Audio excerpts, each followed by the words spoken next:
Assalamualaikum warahmatullahi wabarakatuh. Selamat pagi semua. Yang terhormat kepada dosen mata kuliah Teori Organisasi Sektor Publik, Bapak Yudeswara Januar Haryono, SOSMSI, dan rekan-rekan sekalian yang saya hormati. Alhamdulillah, puji syukur kehadirat Allah Subhanahu wa Ta'ala, karena berkat rahmat dan karunia-Nya, kita semua dapat diberikan kenikmatan berupa keadaan sehat walafiat pada hari ini. Salawat dan salam tak lupa tercurah kepada junjungan kita semua, Nabi Muhammad SAW, kepada keluarganya, sahabatnya, dan para pengikutnya. Pada kesempatan kali ini, saya akan memaparkan dan mempresentasikan materi mata kuliah Teori Organisasi Sektor Publik. Sebelumnya, izinkan saya untuk memperkenalkan diri. Perkenalkan, nama saya Indah Safitri, NPM 63201123017, Program Studi Ilmu Administrasi Negara, Fakultas Ilmu Sosial Ilmu Politik, Universitas Nurtanio. Selanjutnya, saya akan memaparkan materinya. Yang pertama ada teori organisasi. Apa itu teori organisasi? Teori organisasi merupakan studi tentang bagaimana suatu organisasi melaksanakan fungsinya dan bagaimana organisasi tersebut memengaruhi dan dipengaruhi oleh orang-orang yang bekerja di dalamnya maupun masyarakat di mana organisasi tersebut beroperasi. Teori organisasi sektor publik. Sektor itu artinya pelayanan, pelayanan publik. Teori organisasi ini juga meliputi beberapa hal, yaitu ada struktur organisasi, budaya organisasi, dan desain organisasi. Struktur organisasi di sini seperti komponen-komponen yang ada di organisasi, divisi, seperti itu. Lalu budaya organisasi ini biasanya berjalan karena kebiasaan dalam organisasi tersebut dan harus sesuai aturan organisasi tersebut. Lalu desain organisasi ini eh, seperti manajemen, selain dari manajemennya. Lalu lanjut. Organisasi. Apa itu organisasi? Sekelompok orang yang melakukan kerjasama. Ya. Ada juga pengertian menurut Lubis dan Husaini bahwa yang dimaksud dengan organisasi adalah sebagai suatu kesatuan sosial dari sekelompok manusia yang berinteraksi menurut suatu pola tertentu sehingga setiap anggota organisasi memiliki fungsi dan tugasnya masing-masing yang berbagai satu kesatuan mempunyai tujuan tertentu dan mempunyai batas-batas yang jelas sehingga bisa dipisahkan secara tegas dari lingkungannya. Nah, di sini ada perbedaan organisasi dan pengorganisasian menurut Henry Fayol.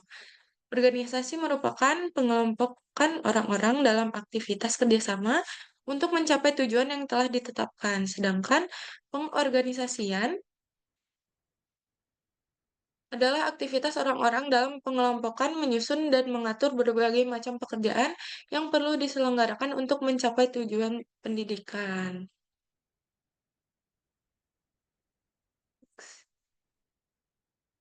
Menurut Henry, ada karakteristik dari organisasi. Yang pertama, memiliki maksud tertentu dan merupakan kumpulan berbagai macam manusia. Yang kedua, memiliki hubungan yang sekunder atau impersonal. Yang ketiga, punya tujuan khusus dan terbatas. Yang keempat, punya kegiatan kerjasama pendukung. Yang kelima, integrasi dalam sistem sosial yang lebih luas. Yang keenam, menghasilkan barang dan jasa untuk lingkungannya. Dan yang ketujuh, sangat terpengaruh atas setiap perubahan lingkungan. Khusus untuk organisasi publik, dapat dirumuskan dengan menambah satu karakteristik lagi, yaitu memperoleh sumber-sumbernya, pajak dan legislasi dari negara dan dijembatani oleh lembaga kenegaraan. Selanjutnya, tujuan dan fungsi utama organisasi. Tujuan dari organisasi yaitu untuk mencapai tujuan dengan sedikit sumber daya manusia, namun dengan hasil yang maksimal. Fungsi utama dari organisasi yaitu sebagai wadah untuk orang-orang dalam bekerja sama mencapai suatu tujuan. Lalu wadah sebagai wadah juga bagi orang-orang dalam pembentukan perilaku dan budaya organisasi. Dan sebagai wadah untuk mencapai sasaran yang sulit untuk dicapai seorang diri. Eh, maka dari itu sangat disarankan untuk berorganisasi jika memiliki tujuan yang sulit untuk dicapai eh, dengan kemampuan diri sendiri. Selanjutnya ada kinerja organisasi. Apa itu kinerja organisasi? Yaitu efektivitas suatu organisasi dalam tujuan yang ditetapkannya. Nah, di kinerja organisasi ini juga ada eh, kinerja secara nyata atau tangible dan juga eh, kinerja yang tidak nyata atau intangible. Nyata tuh seperti bisa dapat dilihat oleh eh, panca indera dan dapat terukur gitu. Kalau intangible, setahu saya itu eh, yang tidak nyata gitu, yang tidak bisa dilihat oleh panca indera. Di kinerja organisasi juga ada indikator penilaian kerja menurut Agus Dharma. Yang pertama ada kuantitas, yang kedua ada kualitas, yang ketiga ada ketepatan waktu. Kuantitas yaitu kuantitas di sini yaitu contohnya seperti seseorang bisa mengambil banyak pekerjaan, tetapi orang tersebut melakukan sedikit kesalahan dalam pekerjaannya. Itu adalah kuantitas. Kualitasnya di sini kualitas itu kualitas dalam bekerjanya seperti apa? Kalau ketepatan waktu yaitu kedisiplinan, kedisiplinan dalam bekerja. Selanjutnya ada 5 aspek kinerja menurut Michelle. Yang pertama itu quality of work. Quality of work itu kualitas dalam pekerjaannya seperti apa. Yang kedua ada promptness atau kecepatan, kecepatan dalam bekerja seseorang. Yang ketiga ada inisiatif, ini atau inisiatif. Inisiatif ini penting ya dalam bekerja, dapat dilihat seperti apa inisiatif seorang dalam kinerjanya seperti itu. Yang keempat ada capability, kapabilitas atau kemampuan seseorang dalam bekerja. Yang kelima ada communication atau komunikasi. Komunikasi ini salah satu hal yang penting ya, terutama dalam bekerja, yang dapat mendukung kinerja seseorang. Selanjutnya ada organisasi publik. Organisasi publik sering terlihat pada bentuk organisasi instansi pemerintah yang juga dikenal dengan birokrasi pemerintah. Istilah birokrasi ini diberikan kepada instansi pemerintah karena pada awalnya tipe organisasi yang ideal yang disebut birokrasi merupakan bentuk yang diterima dan diterapkan oleh instansi pemerintah. Adapun di sini ruang lingkup kajian organisasi publik. Menurut Harmon dan Meyer, ada 3. Yang pertama itu interorganisational arena. Apa itu interorganisational arena? Interorganisational arena yaitu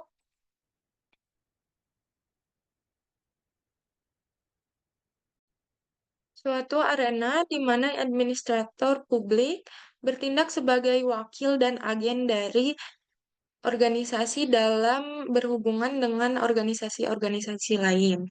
Contohnya seperti em, pengkoordinasian antar instansi dalam dan penyelenggara program antar sektor lainnya. Yang kedua ada intra-organizational relations. Intra-organizational relation, arena ini menonjolkan struktur internal yang mendefinisikan hubungan dalam organisasi.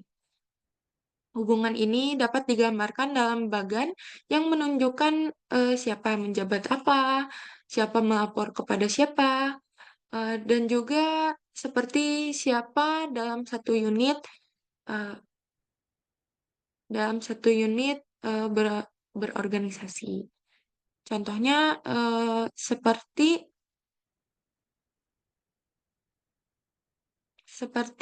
ini, kepala kepala daerah, sekretaris, dan bendahara. Lalu yang ketiga ada organization to individual relation. Organization to individual relation, hubungan yang terjadi adalah antara individu yang bertindak di bawah otoritas yang dimilikinya. Misalnya, contohnya seperti manajer atau sebagai seorang kasir, gitu. Next, di sini terdapat perbedaan organisasi publik dan swasta. Ada 10 perbedaan menurut John T. Dunlop. Yang pertama, perspektif waktu. Yang kedua, lamanya menjabat. Yang ketiga, ukuran keberhasilan. Yang keempat, kendala kepegawaian. Yang kelima, kesamaan dan efisiensi. Yang keenam, proses publik lawan proses swasta. Yang ketujuh, peranan media massa. Yang kedelapan, persuasi dan pengarahan. Kesembilan, dampak legislatif dan yudisial. Yang kesepuluh, dan misinya. Dapat dibaca di sini penjelasannya dari 10 perbedaan tersebut. Selanjutnya, pendekatan organisasi publik. Ada dua. Yang pertama, pendekatan secara normatif. Apa itu pendekatan secara normatif?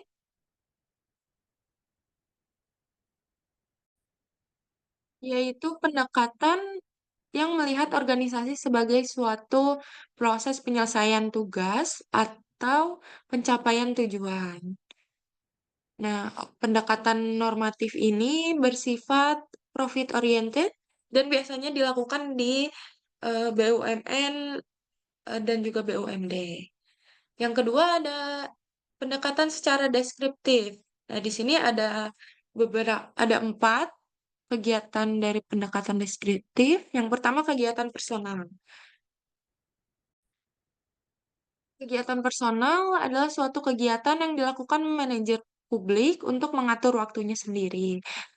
Contohnya seperti para para broker gitu, menghadiri pertandingan dan kegiatan-kegiatan lain untuk dirinya atau keluarganya.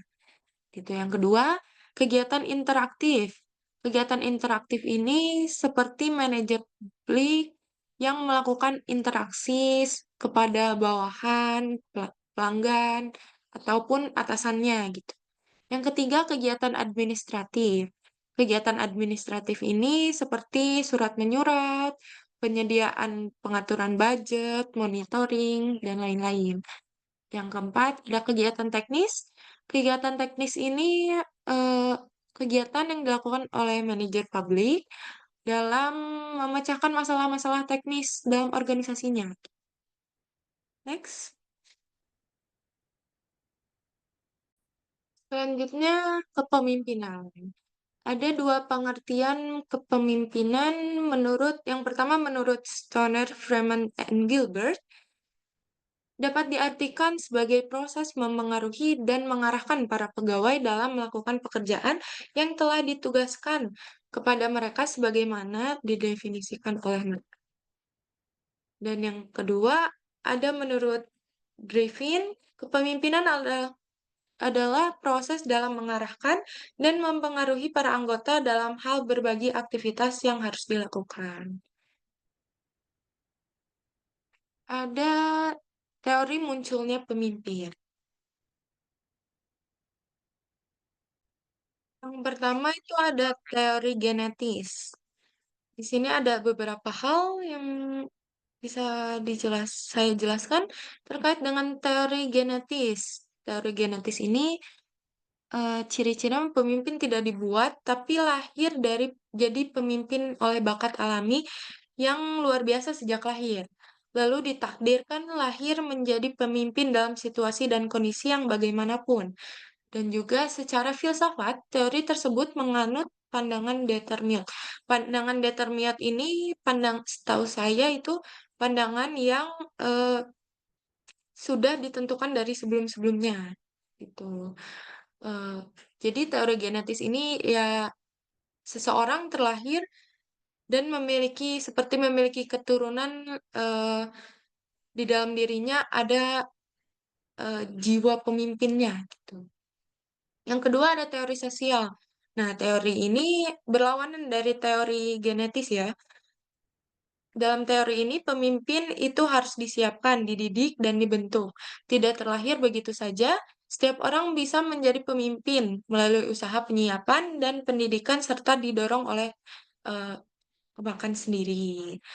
Jadi teori sosial ini lebih mendukung kepada orang-orang yang pada dasarnya tidak memiliki faktor genetis seorang pemimpin, tetapi mereka mempunyai keinginan dan berpotensi sehingga mereka melatih dan mendidik rasa kepemimpinan mereka gitu.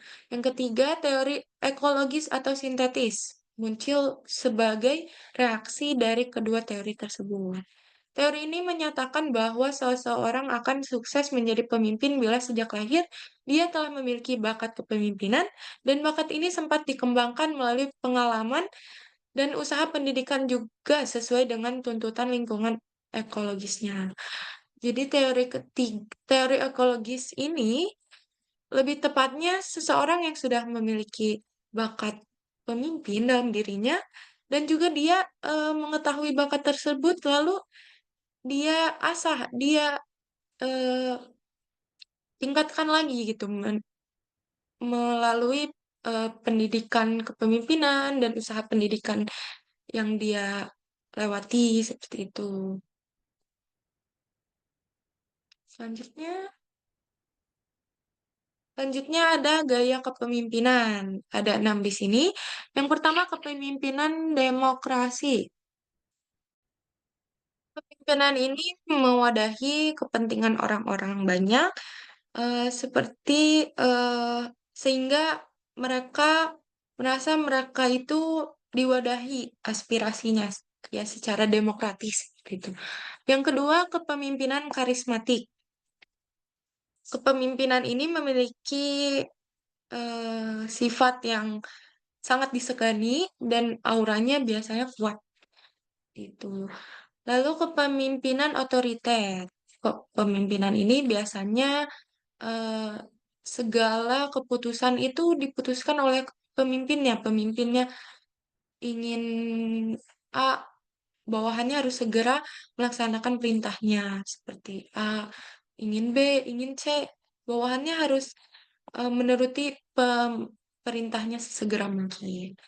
Yang keempat ini kepemimpinan militer. Pemimpinan militer ini biasanya sesuai perintah atau komando seperti itu. Bawahannya juga wajib untuk menuruti apa yang diperintahkan. Yang kelima ini kepemimpinan paternalistis. Kepemimpinan ini tumbuh karena kemampuan seorang pemimpin memberikan contoh dan teladan bagi orang lain. Yang keenam ini ada kepemimpinan birokratis. Kepemimpinan birokratis ini terbentuk karena hierarki kepangkatan atau jabatan yang otomatis membuat pemimpin kepemimpinan dari jabatan yang tinggi itu otomatis kepemimpinannya lebih tinggi. Selanjutnya ada syarat kepemimpinan. Syarat kepemimpinan ada dua. Yang pertama, kepemimpinan harus memiliki kekuasaan, kekuatan, otoritas, dan legalitas yang memberikan wewenang atau kepercayaan sebagai pemimpin untuk mempengaruhi dan menggerakkan para pengikutnya. Lalu yang kedua, pemimpin memiliki kewibawaan, kelebihan, keunggulan, keutamaan dan mampu mengatur pengikutnya. Lalu ada kelebihan dari kepemimpinan. Yang pertama ada kapasitas. Apa itu kapasitas? Apa saja? Kapasitas ini mencakup kecerdasan, kewaspadaan, kemampuan berbicara, kemampuan menilai, dan keaslian dari seorang kepemimpin. Yang kedua ada prestasi. Prestasi ini biasanya berupa gelar, gelar sarjana, eh, dari kemampuan ipteknya, maupun kemampuan seperti prestasi olahraga. Yang ketiga ini ada tanggung jawab. Tanggung jawab ini seperti kemandirian, inisiatif, tekun, ulet, percaya diri, dan memiliki hasrat unggul. Yang keempat, ini ada partisipasi. Partisipasi ini mencakup aktif, sosiabilitasnya tinggi, lalu mudah bergaul, kooperatif, mudah menyesuaikan diri, dan mempunyai humor. Yang kelima, ini status ya, status dari kepemimpinan, kelebihan kepemimpinan. Statusnya bukan status yang lain gitu. Ini status dari kedudukan sosial ekonominya di masyarakat. Biasanya statusnya populer, tenar gitu. Itu kelebihan dari kepemimpinan. Baik, cukup sekian yang dapat saya presentasikan. Mohon maaf apabila masih banyak kekurangan dan kesalahan baik dari perkataan maupun perbuatan. Saya ucapkan terima kasih. Wassalamualaikum warahmatullahi wabarakatuh.